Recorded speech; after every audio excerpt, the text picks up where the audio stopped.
Brasil é, sem sombra de dúvida, um país de dimensões continentais e cuja matriz energética, a predominância é justamente as fontes renováveis.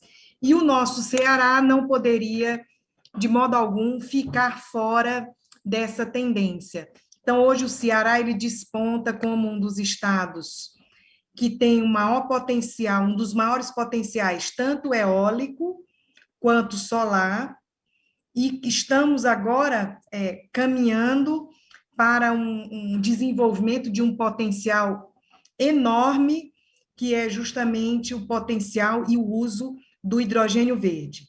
Então, aqui nessa tela, a gente percebe que o Brasil, com dados de 2021, nós temos 78,1% da nossa matriz de energia ancorada em fontes renováveis, ou seja, solar, eólica, PCHs, hídrica.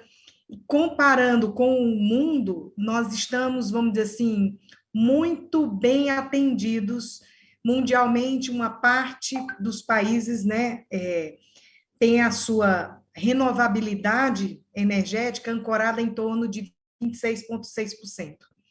Então, para a gente abrir um pouquinho esses números, como é que essa renovabilidade do nosso potencial se distribui? Então, evidentemente, temos aqui a nossa fonte hídrica despontando à frente, afinal de contas, com o imenso potencial hídrico que nós temos, explorados e inexplorados ainda, a nossa matriz energética 53,5% da nossa geração de energia, ela é oriunda da fonte hídrica, ou seja, da força da vazão dos rios. Temos aí também despontando as fontes renováveis eólica e solar. A eólica, dentro de um contexto histórico, ela teve um avanço mais rápido, vamos dizer assim, desde 2002, no instante em que decretamos lá o PROINFA, o Programa de Incentivos a Fontes Alternativas, a eólica ela despontou à frente da solar. Então, hoje a fonte eólica ela ocupa 10,8% da nossa matriz energética. Temos aí a solar com 8,5% dessa geração. E temos também aqui, gostaria de enaltecer, a biomassa, o gás natural, que também são outras fontes de energia que são amplamente utilizadas, ambas, cada uma delas está em torno de 8% da capacidade de geração da nossa matriz energética. Quando a gente fala de transporte, de logística, eu gostaria, antes de mais nada, abrir um número aqui muito importante para que a gente possa discutir essa questão da logística. Então, a gente acabou de ver que a nossa matriz energética ela está basicamente ancorada em cima das fontes renováveis. Ok. Mas como é que é realizado esse consumo de energia? Então, no que tange ao consumo de energia, 32,5%, ou seja, um terço do consumo de energia no Brasil está assentado no transporte. Aqui eu não estou fazendo uma diferenciação se é aero, se o modal é rodoviário, ou seja, eu estou dizendo o seguinte, o consumo de energia no Brasil, um terço praticamente é consumido, é deslocado para o modal de deslocamentos, ou seja, de transportes. Temos em seguida as indústrias, as residências, com 10,9% desse consumo. O próprio setor energético é um setor que consome bastante energia, pode parecer incongruente, né? Mas para uma usina funcionar, ela precisa também ter um alto consumo de eletricidade, de modo que ela possa, vamos dizer assim, fazer essa geração de eletricidade também. Temos aí a agropecuária com 5% desse consumo total, e o segmento de serviços 4,8%, e os demais 5,1. Então, prestem bem atenção. Esse consumo de energia no modal de transporte no Brasil, ele é predominantemente ancorado nos combustíveis fósseis. Então, eu faço essa pausa aqui, porque é importante, a gente vai tratar hoje de um assunto que é o hidrogênio verde. Então, eu estou fazendo essa pausa para a gente justamente refletir. A maior parte do nosso modal, ele é rodoviário, temos uma parte deslocada para ferrovias, muito pequena, e temos aí os modais fluviais e aero, né? Ou seja, de aviões. Mas aqui, essa transparência aqui, ela nos remete a uma série de reflexões. Em pleno século XXI, em meio a uma degradação ambiental, em meio a tratativas e assinatura de acordos climáticos, o Brasil, apesar de ter uma matriz energética invejável no quesito de geração de energia utilizando fontes renováveis, é imprescindível que a gente repense a nossa forma de deslocar, tanto deslocamento urbano quanto deslocamento aéreo.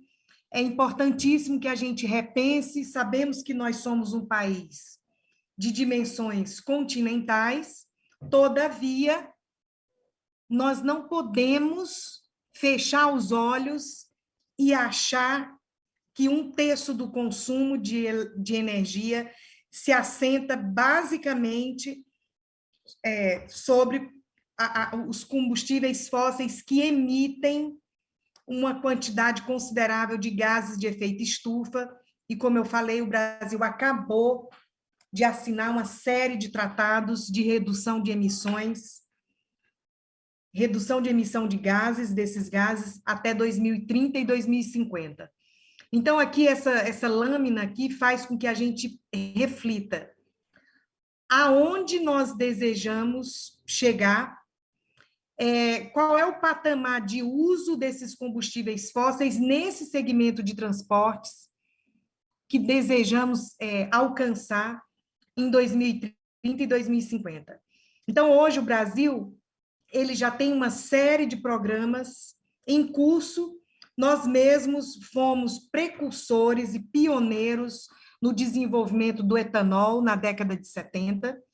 Nós somos pioneiros na concepção de um combustível automotivo que pode ser utilizado largamente. Temos vantagens competitivas na produção do etanol, assim como de outros biocombustíveis que poluem menos a nossa atmosfera. Pois não?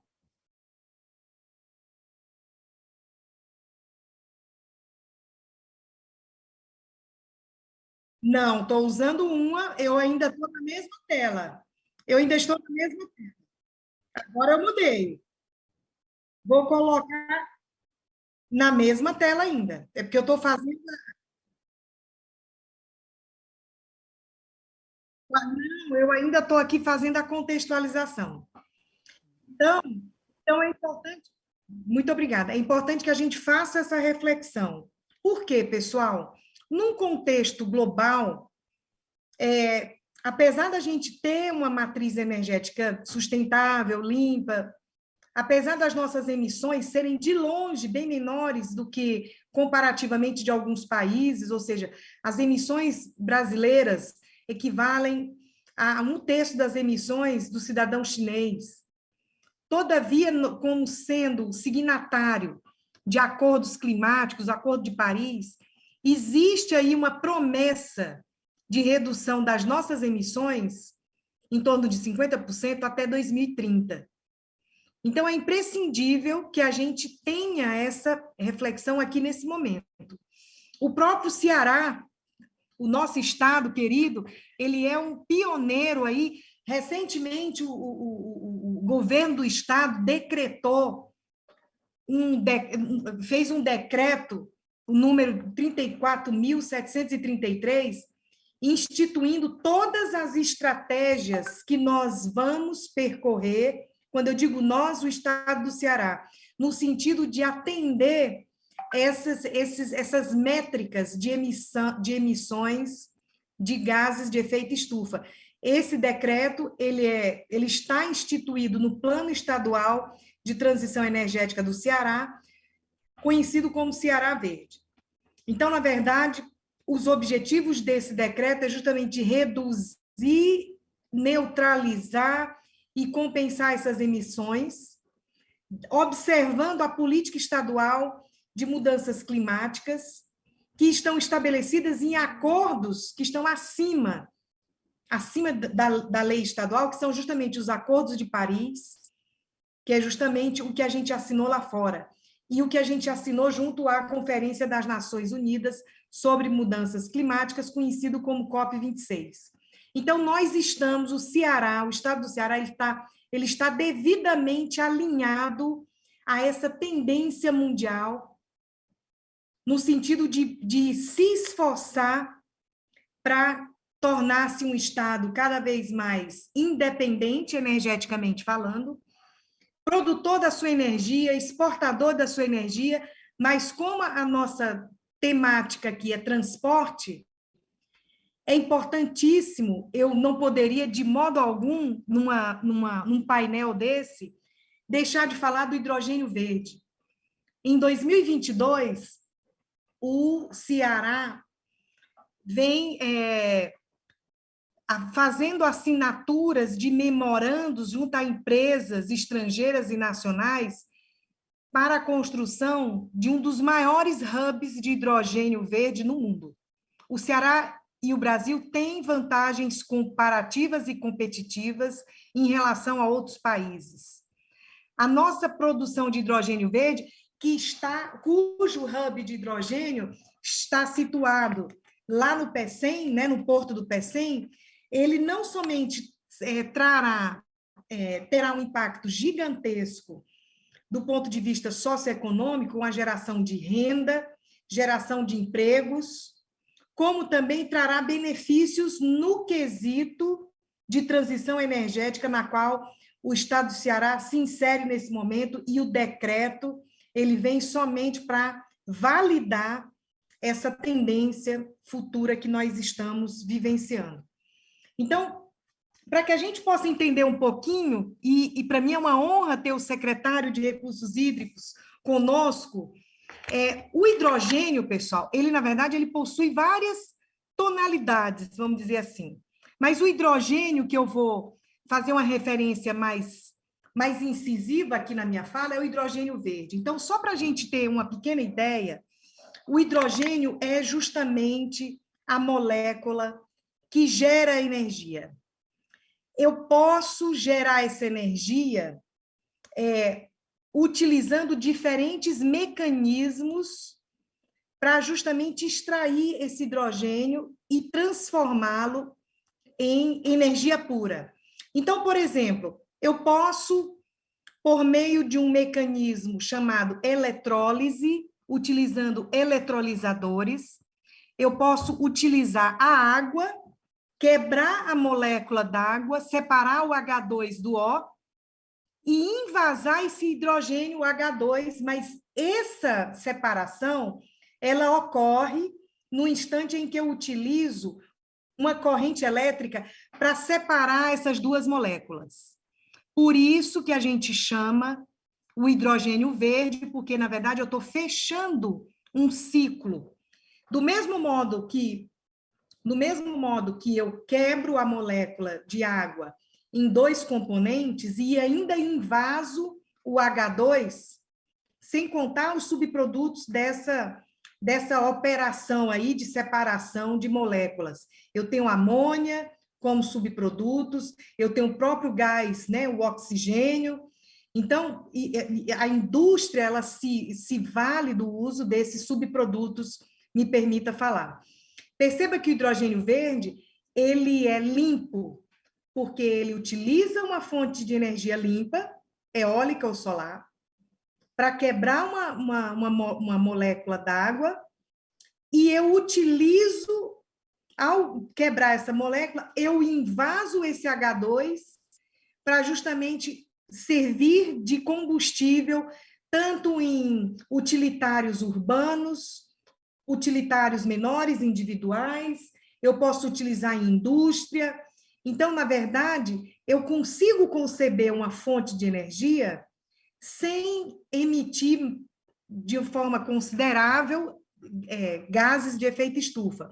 Agora, é evidente, existem outras formas de você extrair o hidrogênio da natureza. Eu posso utilizar uma usina termoelétrica para quebrar a molécula d'água, por exemplo. Eu posso utilizar uma usina termoelétrica, ou então eu posso, evidentemente, utilizar uma rota tecnológica em que eu obtenho o hidrogênio a partir da reforma a vapor do metano, que é CH4, de gás natural, e da gaseificação do carvão. Esse tipo de extração de hidrogênio, do CH4, do metano, eu utilizando uma usina biomassa ou termoelétrica, eu denomino esse tipo de hidrogênio hidrogênio cinza. Esse hidrogênio, todavia, ele não é obtido por meio de um processo extremamente limpo, como é o hidrogênio verde, porque eu utilizo uma usina térmica, certo? Eu também eu também posso utilizar uma usina nuclear, que é justamente fazer a fissão, a separação da água, né? Utilizando aí o urânio, é o tal do nosso urânio, é o nosso hidrogênio rosa. Então, eu posso naturalmente utilizar também a energia nuclear para adquirir o hidrogênio. Nesse caso aí, eu teria o hidrogênio cor-de-rosa. Temos o hidrogênio branco. O que é o hidrogênio branco? É o hidrogênio que existe naturalmente na natureza. Professora, aonde eu acho o hidrogênio branco? Ele pode estar incrustado no meio das rochas, ele pode estar incrustado, ou seja, o hidrogênio ali puro, ele existe naturalmente. Ele foi concebido dentro daquela rocha depois de milhões e milhões de anos, ou seja, a própria natureza se encarregou de produzir aquele hidrogênio puro. Então, ali é uma questão somente de extração. Então, aqui a minha explicação é justamente para a gente entender que o hidrogênio, ele é uma fonte de energia muito potente, é uma fonte de energia que exige a adoção de alguns mecanismos de engenharia, e aqui nós vamos nos ater ao hidrogênio verde, que é justamente onde o Ceará está vamos dizer assim, tendendo aí a explorar o seu potencial. Então, o hidrogênio verde, como eu coloquei para vocês, eu posso utilizar ele tanto no meio de transporte, como eu posso utilizar em indústria, como eu posso utilizar armazenando energia, que é importantíssimo. Eu posso utilizar na indústria de fertilizantes e refino e outros usos. Como é que eu sei que esse hidrogênio verde, ele vai realmente tomar conta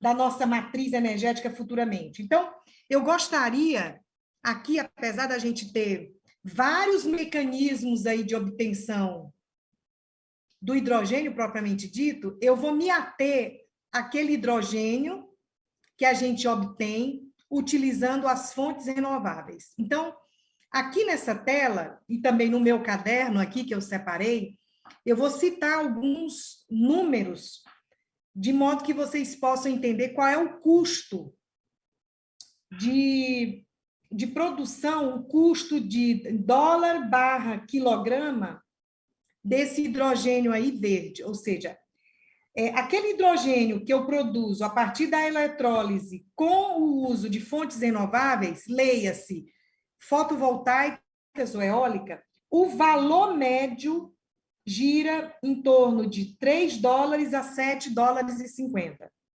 Se eu utilizar o mecanismo de eletrólise utilizando somente a energia eólica, esses valores vão de $5,89 a $6. Utilizando somente a energia fotovoltaica, esse valor ele já tem um range maior de $5,78 a $23, $23,27. Utilizando a energia nuclear para realizar a eletrólise, temos um valor, um custo da ordem de $4,15. Esses demais valores aqui listados são, na verdade, os outros tipos de hidrogênio na qual eu acabei de mencionar, o hidrogênio rosa, o hidrogênio cinza, o hidrogênio musgo, verde musgo. Então, o que eu queria colocar aqui para vocês? Quando a gente fala de hidrogênio verde e faz uma referência ao Ceará, o que eu estou dizendo? O Ceará ele está se preparando a ser um exportador de hidrogênio verde, cujos custos hoje estão em torno de $3 a $7,50 por quilograma. Por que é importante a gente abrir o olho da gente nessa questão do hidrogênio verde? Primeiro, nós estamos estrategicamente mais próximos da Europa. Então, nós temos um cliente potencial para exportar, e essa exportação ela pode ocorrer em navios. Segundo ponto, como nós podemos ver aqui nessas faixas de custo nivelado, até 2050, temos aí uma redução significativa dos projetos de grande porte que produzem hidrogênio verde. Então, hoje, estamos aí com valores elevados em termos do quilograma, né? Do quilograma do hidrogênio, ou seja, em torno de R$4,50, R$7,50. Isso tende a cair até 2050 a talvez até $1 o quilograma de hidrogênio produzido. Então, pessoal, isso é maravilhoso, porque aqui mostra claramente um dos conceitos que a gente aprende em economia, que é justamente no instante em que aquela inovação tecnológica ela se torna compartilhada com vários outros entes, é normal, é natural que ao longo do tempo haja uma diminuição no tempo do modo de produzir esse produto. No caso aqui específico, nós temos aqui o hidrogênio verde. Então, prevista, pelo menos até 2030, uma redução de 60% do CAPEX. Ok? Mas eu, voltando aqui, estou me referindo exclusivamente para o hidrogênio verde, que utiliza fontes renováveis de uma maneira geral. Então, aqui nós temos a projeção e a evolução dos custos. Então, aqui temos aquele hidrogênio que utiliza só a eólica, aquele que utiliza só a fotovoltaica. Então, perceba que a eólica, no caso aqui, é uma das fontes de energia mais importantes aí para a produção de hidrogênio verde. Professora, a senhora só está falando a parte boa do hidrogênio verde. A gente sabe que a produção de hidrogênio verde exige ou exigirá um valor, uma alocação de eletricidade muito grande para poder produzir esse hidrogênio verde. Todavia, o Ceará ele tem esse potencial de deslocar, vamos dizer assim, uma parte da sua produção de eletricidade para a produção de hidrogênio verde. Então, isso é a parte mais interessante, porque nós, hoje, no Ceará, nós já somos exportadores de eletricidade. Então, esse é um ponto importantíssimo que a gente... E, no quesito de água, nós temos aí, não somente toda a costa, ou seja, existe no Porto do Pecém já projetos que vão transformar a água do mar em água destilada, água normal, para justamente ser a matéria-prima para a criação aí do hidrogênio verde. Então, nós temos aí não somente o recurso energético em abundância, no caso aí eólica e solar, como nós temos também uma proximidade estratégica dos nossos futuros clientes consumidores de hidrogênio verde, no caso Europa, E nós temos também aí a toda a costa do Ceará aí oferecendo aí, vamos dizer assim, a água necessária, proveniente aí para poder transformar em hidrogênio verde. Aqui eu trouxe esse quadro aqui que parece uma matriz SWOT, mas não é. Do lado esquerdo, lá em cima, nós temos aqui os elementos da competitividade do hidrogênio. Então, como eu coloquei para vocês, o hidrogênio, além de ter inúmeras aplicações, ou seja, eu posso produzir hidrogênio verde e por meio do uso dos seus subprodutos, amônia, eu posso direcionar para a indústria de fertilizantes, eu posso utilizar o hidrogênio para poder ajudar a fazer a propulsão dos poços de petróleo, no caso, na refinaria e na extração de petróleo. Nós podemos, evidentemente, direcionar esse hidrogênio para os segmentos energointensivos, no caso, metalúrgicas, siderúrgicas. Então, é importantíssimo que a gente veja toda a aplicabilidade do hidrogênio. E sem contar também que o hidrogênio verde, ele pode, num outro momento, em termos de transportes, ser um insumo que vai promover a expansão de ferrovias, de ônibus urbanos de longa distância, caminhões de médio e grande portes, empilhadeiras, transporte rodoviário e passageiros. São Paulo, nós já temos aí alguns ônibus que utilizam exclusivamente o hidrogênio verde. Então, é importantíssimo que a gente tenha essa observação dessas aplicabilidades do hidrogênio. Agora, é evidente que o hidrogênio, hoje, ele ainda continua sendo fortemente estudado, inclusive a UFC, a Universidade Federal do Ceará, vários laboratórios têm projetos nessa área. A UFC foi precursora em 2005 e 2015, como uma das instituições de ensino que se arvoraram aí a estudar e a melhorar aí os mecanismos, não somente de uso, como de armazenamento do hidrogênio verde, haja visto que o hidrogênio ele é altamente inflamável, certo? No quesito da nossa querida cidade, Fortaleza, onde é que entraria o hidrogênio, onde é que entraria o nosso decreto que suplanta aí essa transição energética? Nós realizamos um estudo, junto com alguns professores da UFC, um estudo sobre a mobilidade urbana na região metropolitana de Fortaleza. E eu gostaria de aproveitar aqui a oportunidade, que temos também o secretário presente, trazer alguns números. Então, eu acabei de fechar uma fala mostrando o hidrogênio verde e o potencial que nós temos e teremos em desenvolver no Ceará. Mas eu gostaria de aproveitar... Pois não? Só interrompendo aí já, o nosso tempo já está um pouquinho bem apertado, né? Então já tá, mais 3 minutos eu encerro, pronto, ok? perfeito, dá certo, dá os 5 Então, minutinhos esse aí. estudo aqui, pessoal, foi feito em parceria com o pessoal da UFC. Na verdade, é um estudo econômico em que traz aí uma outra proposta, que não é do hidrogênio verde, mas sim incluir aí nessa malha rodoviária urbana de Fortaleza, na qual nós temos aí 2.880 ônibus movidos a diesel, cuja idade média é de 10 anos. A gente fez um estudo promovendo aí diferentes cenários.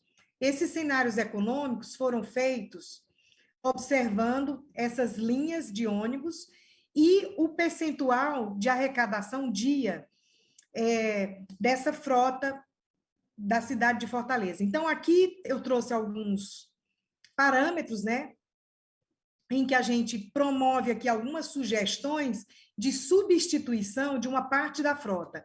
Então, aqui temos 6 cenários, rapidamente, meu tempo já esgotou.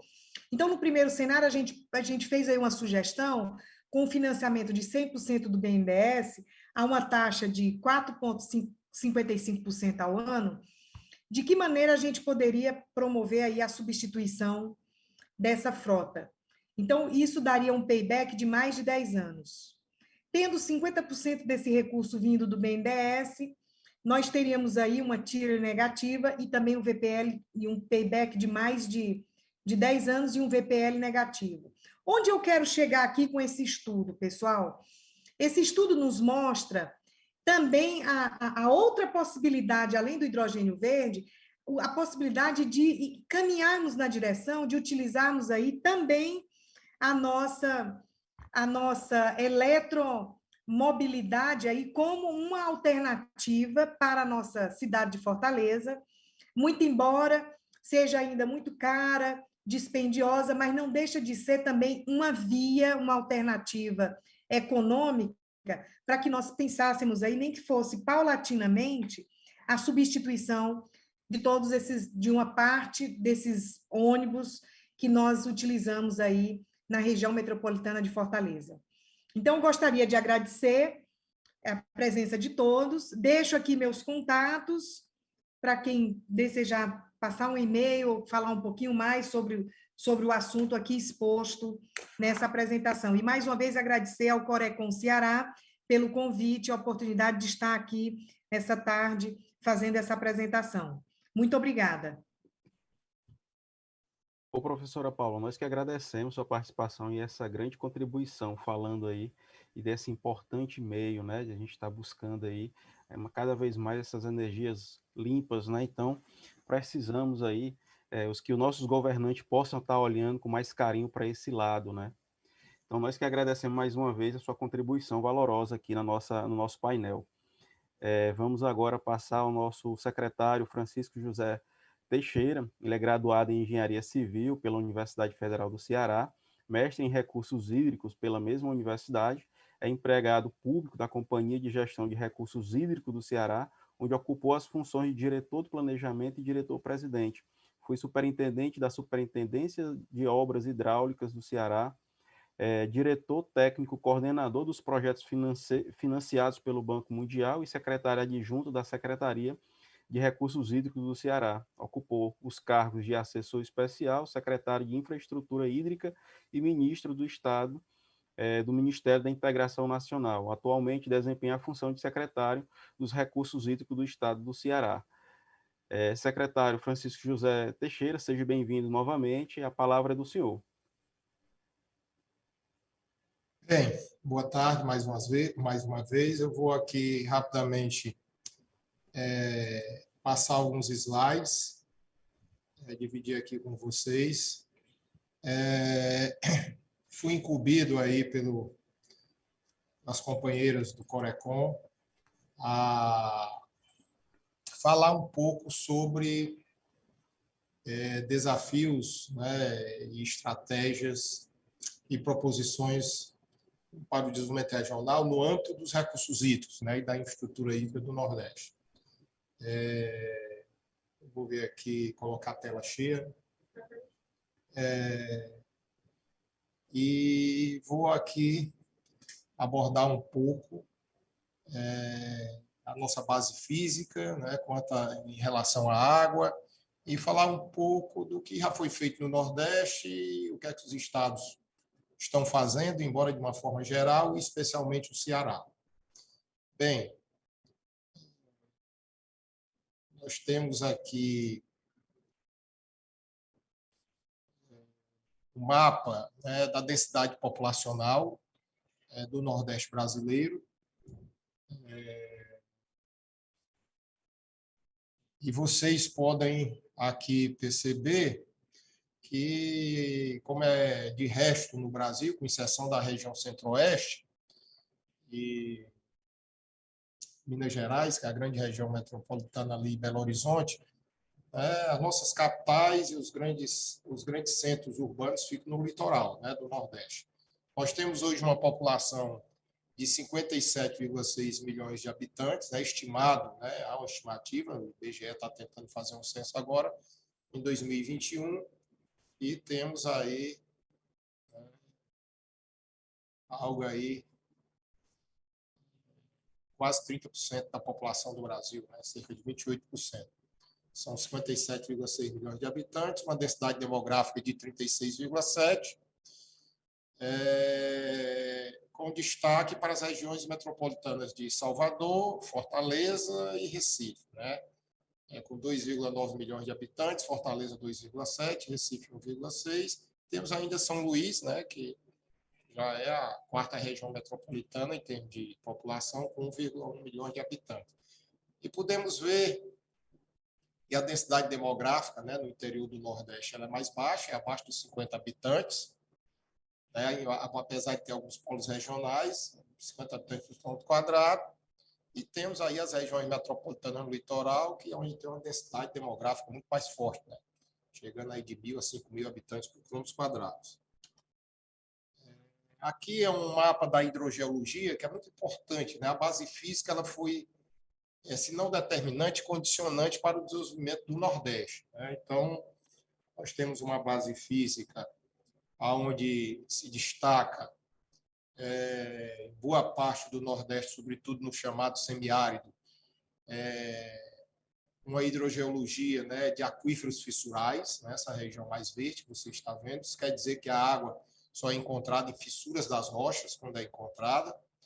E há também uma região sedimentar mais ampla, onde ela é mais rica em água subterrânea, sobretudo no Piauí, no Maranhão e no oeste baiano, né? Temos apenas alguns entraves, algumas assim, seções, né, de região sedimentar no Cariri, cearense, pernambucano, ali, no litoral, né, do Nordeste de uma forma geral, na região ali da Bahia, na região do Tucano, da Bahia e do Jatobá, ali em Pernambuco, que tem alguma região sedimentar que há uma riqueza maior de água subterrânea, mas, sobretudo, a água subterrânea é encontrada em maior abundância no Maranhão, no Piauí, no oeste da Bahia, aqui no chamado Apodi, na divisa do Ceará com o Rio Grande do Norte, e no Cariri. De resto, há a predominância do aquífero fissural, embasamento cristalino, que é pobre, tanto em termos de quantidade como qualidade de água subterrânea. Aqui é o famoso semiárido brasileiro, né, delimitado segundo essa poligonal que vocês estão vendo, e o que poderia caracterizar esse semiárido, né, com base sobretudo na sua climatologia, é que nós estamos submetidos a uma alta variabilidade espacial e temporal das chuvas, uma elevada evaporação, porque nós estamos próximos do Equador, né, entre aí, Fortaleza, por exemplo, está a 4 graus do Equador, varia aí entre 4 e 10 graus do Equador, essa região. Então, é uma região semiárida, submetida a um clima, vamos dizer, com características. O clima é semiárido, mas de temperaturas, eu diria assim, quase equatoriais, né? E há, portanto, em função da elevada evaporação e a irregularidade das chuvas, aonde nessa região semiárida as chuvas, né, são de abaixo de 800 milímetros e a evaporação chega até a 3.000 milímetros anuais, há um déficit hídrico natural, né? A evaporação bem maior, 3 vezes maior, em média, de que a precipitação.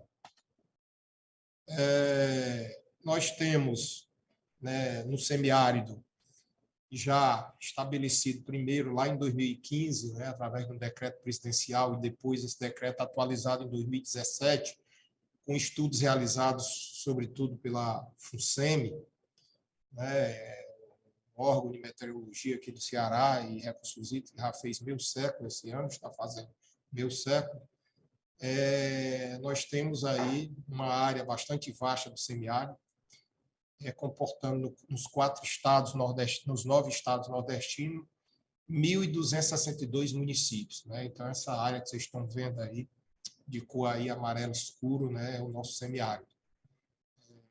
Uma grande população e muitos municípios presentes nessa área, abrangendo todos os estados do Nordeste, inclusive o norte de Minas Gerais.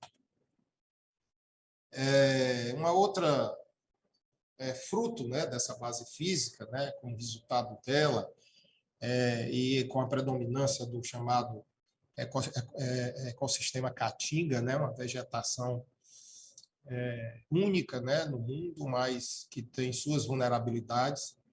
nós temos também áreas importantes desse semiárido brasileiro, que fica no Nordeste, submetido à desertificação. Então, vocês podem ver essa área, né, esse mapa aqui da direita, vocês podem ver as diversas manchas já em estado avançado de desertificação. É outra preocupação que se tem, né, devido ao modelo de exploração que predominou muitos anos no Nordeste brasileiro, na zona rural, né, com a pecuária e produção de algodão. Melhorou nos últimos tempos vamos dizer, esse tipo de exploração. Ela hoje é desenvolvida de forma que degrada menos o território, mas temos sim essa preocupação com a desertificação.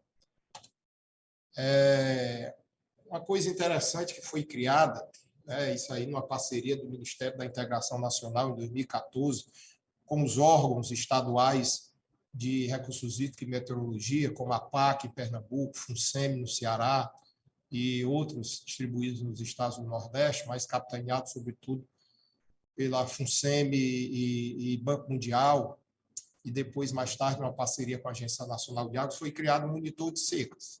O monitor de secas eu diria assim, é um observatório importante, aonde, de forma abrangente, com vários indicadores, a gente indica, o grau de severidade das secas recorrentes que ocorrem sobre o Nordeste brasileiro. Foi um sucesso esse monitor de seca, começou nos 9 estados do Nordeste, já se expandiu para o Sudeste e já chegou até na região sul do país. Então, aqui vocês podem perceber que nós somos submetidos a uma seca severa. Ela começou em 12, o monitor começou a funcionar em 14. Tivemos o ápice dessa seca aí em 2016, 2017. Aqui é um retrato do mês de agosto de cada ano, mas se formos para setembro e outubro, há vamos dizer, uma indicação aqui de maior severidade dessa seca, e esse monitor classifica as secas em seca fraca, seca moderada, grave, extrema e excepcional. Vocês podem ver que a seca que começou em 12 e atravessou esses anos, ela começou em 19, a recuar, 20, tivemos um ano mais dentro da normalidade, mas em 21 já foi um ano considerado de chuva abaixo da média, e 22, um ano de chuva mais, eu diria assim, também mais regulares no Nordeste. Portanto, estamos vivendo hoje, vamos dizer, uma fase de seca relativa, sem maior grau de severidade. Não é uma seca extrema ou excepcional, como vivemos aí nos últimos 6, 7 anos. Esse é um instrumento muito importante, porque ele leva em conta indicadores não só na área de recursos hídricos, como indicadores na área de agricultura, de meio ambiente. Aqui é um outro instrumento importante que o Ceará começou a utilizar, e a Agência Nacional de Água, com base na experiência do Ceará, levou para outros estados do Nordeste. É um instrumento também elaborado com a ajuda da FUNSEMI, aonde nós temos assim o monitoramento dos reservatórios do Nordeste brasileiro. Como nós somos uma região que há a predominância de rios intermitentes, a água vem sobretudo de alguns aquíferos, de água subterrânea, mas vem sobretudo de reservatórios superficiais. E só temos 2 rios perenes, basicamente, que é o Rio São Francisco e o Parnaíba. Rios principais, alguns afluentes, sim. Mas aqui a gente pode perceber que tivemos aí, saindo dessa seca mais severa a partir de 20, mas você veja que 19 estavam só com 27% das reservas hídricas, depois em 20 houve chuvas mais regulares, 41%, em 21 que as chuvas foram irregulares, 36%, e esse ano de 22, que foi já um ano também mais regular, estamos aí com 44% das reservas hídricas superficiais no Nordeste brasileiro. É um outro instrumento de monitoramento importante que nós, da área, acompanhamos. Nós temos esse dispositivo também especificamente para o Ceará, mas aqui é para o Nordeste como um todo. Então, vocês podem perceber que ainda hoje estamos, mesmo com as chuvas mais abundantes, em 20 e 22, ainda estamos com abaixo de 50% das nossas reservas. Não estou considerando aí os 2 grandes rios perenes, na barragem de Boa Esperança, no Parnaíba, nem a as hidrelétricas do São Francisco, que chegaram a 100% nesse período, né? Hoje estão aí em torno de 90% da sua capacidade. Mas é bom lembrar que 70% da água do São Francisco não vem do semiárido, vem da região de Minas. Aqui é um outro instrumento importante, aqui especificamente adotado para o Ceará, onde nós acompanhamos anualmente, né, os aportes hídricos, né? O aporte hídrico é aquele volume de água que vai para o reservatório no período chuvoso. Então, a gente pode ver aqui que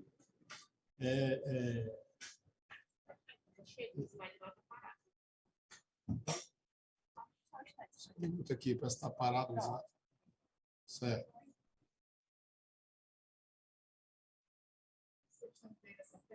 Vocês estão vendo essa tela? Histórico do aporte, os slides aí estão passando. Perfeito. Sim, está passando. Estava passando antes? Não, está fixo. Certo. Tá ok. Então, gente, aqui é um gráfico, né, que mostra os aportes. Vocês podem perceber, né, que nós vivemos de períodos de abundância de água e períodos de escassez, né? E vivemos, né, na primeira década do milênio, né, com eventos excepcionais de chuva, né, em 2004, em 2008, 2009, e mais a segunda década do milênio foi bastante, eu diria assim, irregular para os recursos hídricos do Nordeste, especialmente no Ceará, e de 12, né, basicamente, até 19, tivemos aporte abaixo da média. A média dos aportes é em torno de 4 bilhões de metros cúbicos, e tivemos aí 6, 7 anos de uma seca, né, bastante prolongada e severa, a maior seca da nossa história. Então, estamos tentando voltar à regularidade agora. Esse é um outro instrumento importante para monitorar os recursos hídricos. Aqui é outro gráfico importante, né, fruto dos aportes aos reservatórios. Essa curva mostra como varia a acumulação de água nos reservatórios, né? Nós vivemos, né, desde 1995, algum período de maior abundância de água, nos anos 90. A partir de 2004, houve uma recarga significativa nos reservatórios. Vivemos aí, entre 2004 e 2012, né, um período aí de maior abundância de água. Aí tivemos uma queda significativa de quase esvaziamento dos reservatórios, né, na segunda década do milênio, e estamos agora paulatinamente tentando reverter esse processo, né, de escassez hídrica maior. É um outro instrumento muito importante de acompanhamento. Algo que é muito importante, não só para o Ceará, mas para todos os estados do Nordeste, quando você vive numa região que as secas têm uma recorrência, isso não vale só para as regiões semiáridas do mundo, com esse processo de mudanças climáticas, essas secas estão ocorrendo de forma mais recorrente e severa em várias regiões do mundo. Vocês estão acompanhando aí a seca devastadora na Europa, em vários países da Europa, da Ásia, norte da África, novamente no Médio Oeste americano, onde rios, né, como o Danúbio, na Europa, por exemplo, estão com níveis muito abaixo de sua história. Rio Reno, na França, Rio do Pó, né, na Itália, o próprio Tâmisa, na Inglaterra. Então, nos Estados Unidos, o Rio Colorado, que está sendo submetido a secas cada vez mais recorrentes, é necessário você fazer uma gestão proativa das secas. Então, aqui no Ceará, nós temos um grupo de contingência que se reunia semanalmente no ápice da seca. Hoje nós nos reunimos agora virtualmente, né, quinzenalmente e, no máximo, mensalmente, para discutir ações, né, de convivência com a seca, desde ações emergenciais a ações estruturantes. Então, é um grupo que reúne todo o setor de recursos hídricos do estado do Ceará, setor de saneamento, setor de defesa civil, poder municipal, né, defesa civil estadual. É muito importante para você conviver de forma, eu diria, mais harmoniosa com a seca, se é que isso é possível. Então, isso é muito importante. Quando a gente enxerga o Nordeste brasileiro, uma região que tem aí quase é 28% a 30% da população do Brasil, e só 3% das suas reservas hídricas, da sua disponibilidade hídrica, onde 90% dessa reserva está nos rios São Francisco e Parnaíba, a gente tem uma preocupação de como atender os múltiplos usos da água.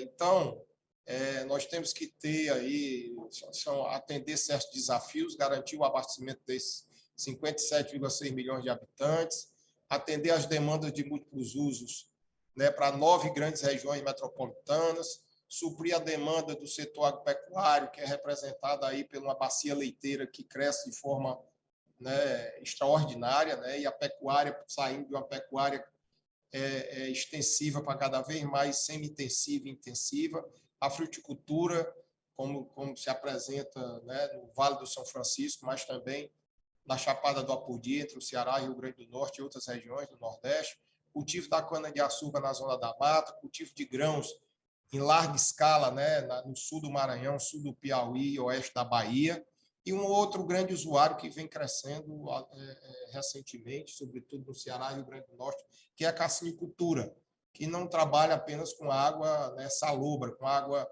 de estuário de rios, trabalha também com água doce. A pecuária, eu diria, a cassinicultura está substituindo em várias fazendas aqui do Ceará, por exemplo, a tradicional pecuária. Fazendeiros estão trocando seu rebanho por criação de camarão com água do poço de água salobra ou mesmo água de açude de rio. Exige menos capital e retorno mais rápido. Então, é uma realidade que se estabeleceu não só no litoral, mas no interior, no sertão do Nordeste brasileiro. Então, são desafios muito grandes para sustentar essa economia com a disponibilidade hídrica que nós temos. Se utiliza, né, e tem que se utilizar ainda mais de forma sustentável as fontes tradicionais de água superficial dos reservatórios, que são só basicamente 2 grandes rios perenes, o resto dos rios são intermitentes. Então, a água superficial vem de reservatórios. A água subterrânea dos aquíferos porosos e fissurais é a disponibilidade que nós temos. O aumento da garantia da oferta com adensamento de adutoras e uso sustentável da água subterrânea é inexorável. Nós temos que adensar adutoras no território. Vou explicar isso mais na frente. A necessidade de aumento da eficiência na gestão da oferta e da demanda. Esse é outro grande desafio que nós temos. Bem, o projeto de integração de São Francisco passa a ser, sobretudo no Nordeste Setentrional, formado pelos estados de Ceará, Rio Grande do Norte, Paraíba e Pernambuco, a espinha dorsal da garantia hídrica do futuro, né, já de hoje do futuro, né, essa grande seca, em certa medida, que nós vivemos, demonstrou a necessidade do projeto São Francisco. Aí são algumas fotos do projeto que já está funcionando, né?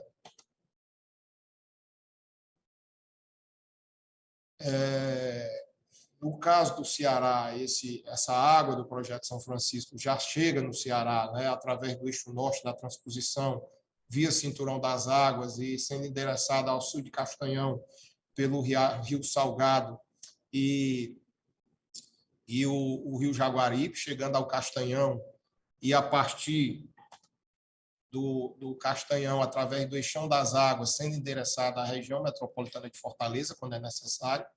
É bom, assim, eu diria assim, realçar que Fortaleza, nessa grande seca, que foi a maior da história, só sobreviveu por causa da diversificação das fontes hídricas e da interligação desses recursos hídricos, da integração, ou seja, nós utilizamos água, chegamos a utilizar água de uma dezena de reservatórios e captação de água da chuva também, inclusive trazendo água do Castanhão pelo Eixão das Águas a Fortaleza e a partir de 2020, inclusive a água de São Francisco, né, no primeiro semestre chegou a Fortaleza.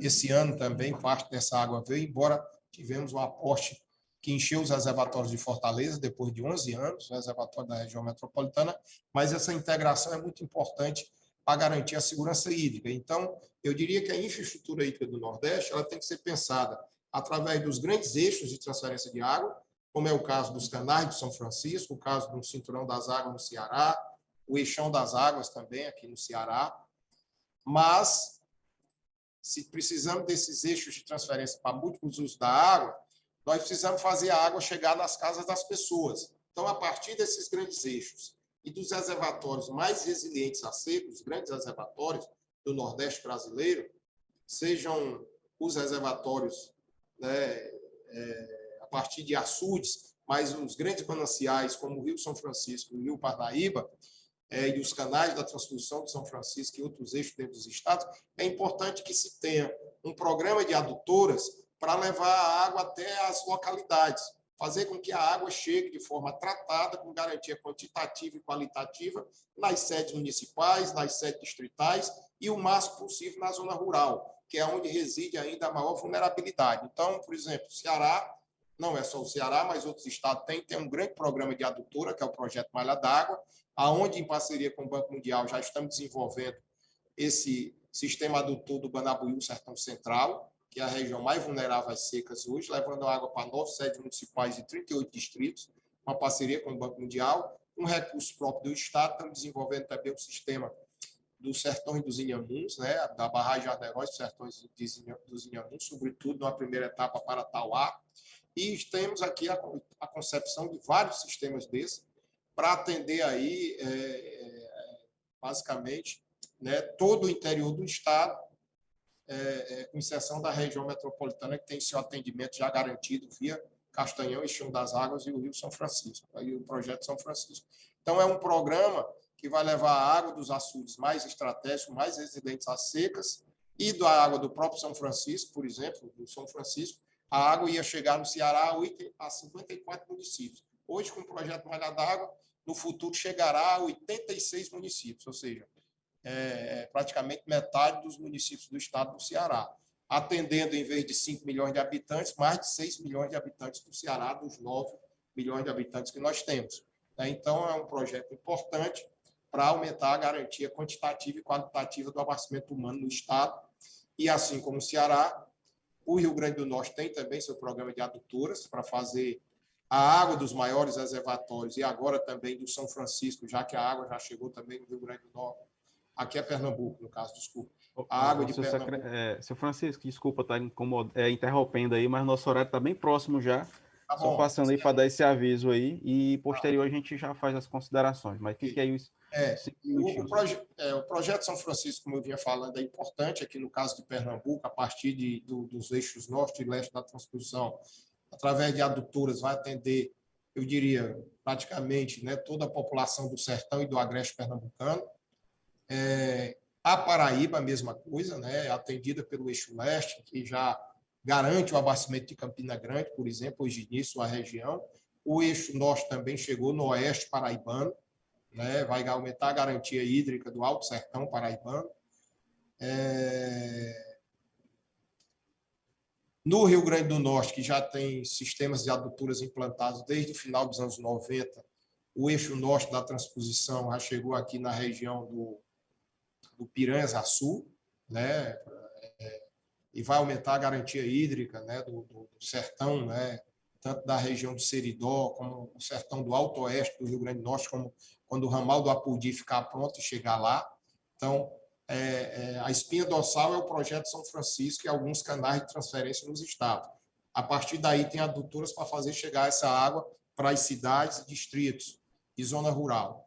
Mesmo depois de um projeto de adutoras desse, nós precisamos prosseguir com um programa, né, de implantação de chafariz a partir de poços mesmo do cristalino, aonde a água dessalobra, implantação de dessalinizadores, aonde a população se distribui de forma mais difusa ainda, a construção de cisternas, né? É bom que o Nordeste saiba que o Nordeste já implantou um programa aí de mais de 1.200.000 cisternas. Esses programas precisam continuar, que foram parados, né, pelo governo federal nos últimos tempos. O Ceará continua com esse programa, então é importante que isso prossiga. E eu aqui queria realçar, já indo para finalizar, que no futuro a gente não pode descartar a possibilidade de as grandes regiões metropolitanas, capitais do Nordeste brasileiro, já que estão na costa, precisar utilizar a dessalinização de água do mar para garantir seu abastecimento. Fortaleza, por exemplo, já está começando a detalhar o projeto e implantar a primeira planta de dessalinização para atender aí 700.000 pessoas aqui na região de Fortaleza. Outra coisa importante é o reuso da água. Essas metrópoles, né, coletam seus esgotos, geralmente são jogados no oceano pelo emissário submarino, como é o caso de Fortaleza, e algumas estações localizadas, né, na periferia das cidades, como é também aqui na zona sul de Fortaleza. O Fortaleza já tem um projeto de reuso, né, além da primeira planta de salinização, já está em projeto a primeira planta de tratamento, né, de produção de água de reuso para atender a indústria. Então, o nosso foco aqui é o quê? Água dessalinizada para complementar o abastecimento humano e água, né, de efluente reutilizada para atendimento da indústria, sobretudo podendo ser usado para o hidrogênio verde. Uma das nossas propostas para a eletrólise do hidrogênio verde é baratear o custo desse hidrogênio verde, que, em vez de usar a osmose reversa para fazer dessalinização do mar, usar a ultrafiltração para tratar a água de esgoto e oferecer para o hidrogênio verde. E, para finalizar, né, nós temos aí, para o Nordeste como todo, caminhos para avançar na política de recursos hídricos, buscar o ganho de eficiência na gestão dos recursos hídricos, tanto na gestão da oferta como da demanda, isso é importante. A ampliação planejada e racional da infraestrutura hídrica, né, como eu coloquei, continuar com esse programa de adutoras em todos os estados para levar água à população, construção de reservatórios com alto potencial hidrológico, um outro reservatório, sobretudo próximo ao litoral, onde falta. Precisamos ampliar os modelos eficientes de saneamento rural, como é o caso do CISAR, no Ceará. Pernambuco já está adotando esse modelo, que ainda estamos sobre a égide da Operação Carro-Pipa, né, devido a uma população difusa ainda acentuada e que a água convencional tratada não chega.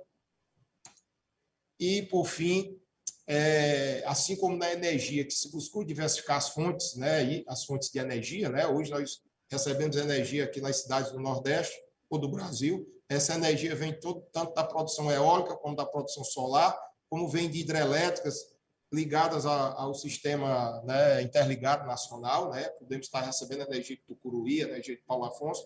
A água é parecida. Nós precisamos abastecer as nossas grandes metrópoles, abastecer cidades, usando tanto água superficial como subterrânea, captação de água da chuva não só na zona rural, mas nos centros urbanos, reuso dos efluentes tratados, a dessalinização de água do mar, o aproveitamento da água de drenagem urbana, né, é outro desafio, nós estamos trabalhando isso aqui, e a construção de um novo modelo de gestão de seca, né? Nós vamos cada vez mais sair daquele modelo reativo de conviver com a seca e trabalhar a seca, trabalhar os efeitos, né, vamos dizer, o impacto da seca de forma mais proativa, né? Continuando com esse monitor de seca, né, fazendo um monitoramento cada vez mais abrangente das secas, tendo esse monitoramento, você tem indicadores e avaliar os impactos e identificar ainda as vulnerabilidades que ainda existam para adequar cada vez melhor o nosso planejamento. Só assim nós vamos ter assim uma convivência com esse fenômeno de forma cada vez mais, eu diria assim, sustentável e adequada. Então, era isso que eu tinha para colocar para vocês. Muito obrigado. Pronto. Quando o tema é bom, passa rápido demais, né? Nós tivemos aí a professora Paula, falou, e aí o tempo foi rapidinho, passou. Igualmente está o secretário Francisco, né? Quando o tema é bem importante, passa rápido e a gente acaba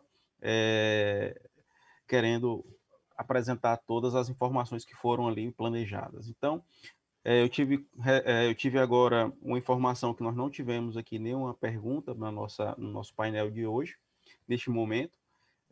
Vamos fazer as considerações finais aí. A professora tem 5 minutinhos e posterior, Francisco, o secretário também tem mais 5 minutos. Eu achei muito interessante, senhor Francisco. Nós nem combinamos a fala e acabou que convergiu aí ao final essa discussão aí dos recursos hídricos e o uso dos nossos afluentes aí, ainda que em onshore eles sejam, vamos dizer assim, ainda bem restritos, a gente sentiu que houve uma convergência no sentido de que a gente tem um espaço, sim, para poder utilizar de uma forma tranquila, né, os nossos recursos hídricos para a geração de energia, sobretudo os que não dependem somente do recurso hídrico, mas estritamente fonte solar e fonte eólica. Então, fiquei muito contente aí em ouvir um pouquinho aí o planejamento do Estado no quesito aí, não somente de abastecimento, mas de uso desse recurso. E a possibilidade, aventar a possibilidade de utilizarmos uma parte dele de uma forma direcionada para a geração de eletricidade. Fiquei muito contente. Muito obrigada.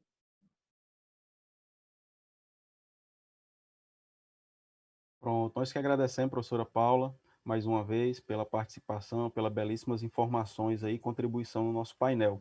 Secretário, seu Francisco, pode as últimas considerações aí para a gente finalizar o nosso painel. Não, agradeço aí a parte de vocês, a oportunidade para estar mostrando aí essa questão dos recursos do Nordeste, mas sobretudo o que nós estamos fazendo no Ceará. E aproveitando aí a oportunidade, é um prazer aí estar conhecendo a professora Paula e dizer, professora, que assim, o Ceará tem uma tradição, né, o nosso estado, que é o seu também, de a gente trabalhar desde, sei lá, eu estou aqui no setor público, né, eu vim da iniciativa privada em 94, mas estou aqui no setor público desde 30 anos aproximadamente, e eu sou na realidade, sou funcionário da Companhia de Gestão de Recursos Hídricos, e a gente tem uma tradição, através de diversos governos, de trabalhar de forma muito integrada. Você tem uma ideia, esses protocolos aí que estão sendo assinados pelo governo do Estado, do hidrogênio verde, tanto no governo Camilo, como no governo agora da professora Isolda, né, assinam diversas secretarias, nós, inclusive, do Recursos Hídricos, assinamos, nos comprometemos. Isso vem desde o início lá do PECEM, eu me lembro que eu fui escolher o local para fazer o reservatório, o açude que ia atender o PECEM, quando eu me lembro que o PECEM era só vamos dizer, um desenho numa planta pregado na parede da Secretaria de Infraestrutura do Estado na época, e hoje o PECEM, essa joia da coroa do Estado, tão procurado pelos investidores. Tem Roterdã como sócio hoje, né? Roterdã tem 30% hoje da CIP-SA, que hoje é uma empresa, né, com sócios. E o hidrogênio verde, a novidade para nós aqui é essa que vamos dizer, os futuros investidores, né, os potenciais investidores estão muito entusiasmados, porque nós temos, além de tudo isso que a senhora colocou, né, vamos dizer, da proximidade com os países consumidores, né, toda essa logística do PECEM, a fonte aí quase inesgotável de energia solar e eólica, né, sobretudo as plantas aí que estão sendo trabalhadas, né, offshore, né, para a geração de energia eólica. Nós temos essa novidade, que Fortaleza gera hoje praticamente 5 metros cúbicos por segundo de esgoto, de afluente, vai aumentar isso, porque Fortaleza consome 10 metros cúbicos por segundo e coleta em torno de 5 metros cúbicos, isso vai aumentar, está se investindo muito, inclusive em PPPs, para aumentar, ampliar o esgoto. E esse efluente, ele pode ser, como ele é eminentemente doméstico, ele pode ser tratado de uma forma barata e ser ofertado para as empresas que vão produzir hidrogênio e fazer eletrólise a partir dessa água. Ou seja, é um hidrogênio que ele tem, não é só verde, mas como tem uma sustentabilidade, é mais do que verde, porque vai nos ajudar também na parte sanitária, na parte de aproveitar esse efluente e ter uma sustentabilidade ambiental melhor. E os investidores estão empolgados. Inclusive, o primeiro que vai investir nisso já assinou vamos dizer, um pré-contrato com a SPE, Sociedade de Propósito Específico, formado pela CAGES e por um grupo privado, que vai fornecer essa água de reuso para a primeira indústria de hidrogênio verde. Já é fato, já tem pré-contrato assinado. Então, assim, o primeiro hidrogênio produzido no Ceará, numa escala maior, vai ser a partir da água de reuso do esgoto de Fortaleza, o que é muito interessante, né?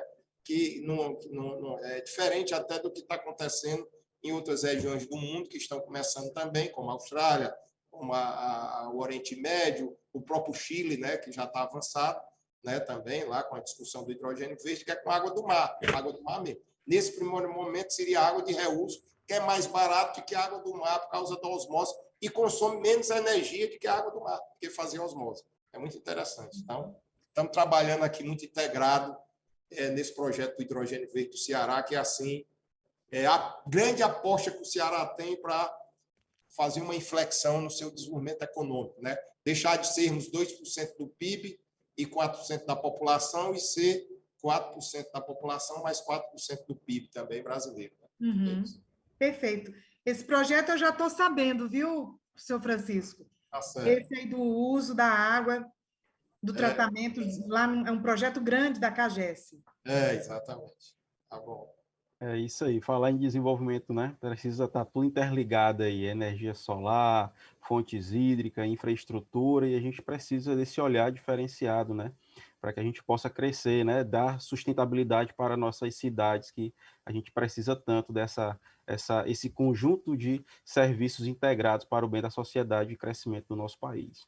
Mais uma vez, nosso agradecimento aqui à a professora Paula e o secretário Francisco José pela participação e pelas belíssimas informações aqui no nosso painel de hoje, que nós falamos aqui um pouco da transporte, logística e recursos hídricos. Nosso muito obrigado. O Conselho Regional de Economia do Ceará agradece a participação, a contribuição e a valorosa participação de vocês em nosso painel. Eu é que agradeço, Dorgilan. Muitíssimo obrigada, muito obrigada a toda a equipe que está por trás aqui da organização do evento. Me sinto honrada em ter participado desse painel agora à tarde. Obrigado. Nosso agradecimento. Obrigado. Obrigado a todos.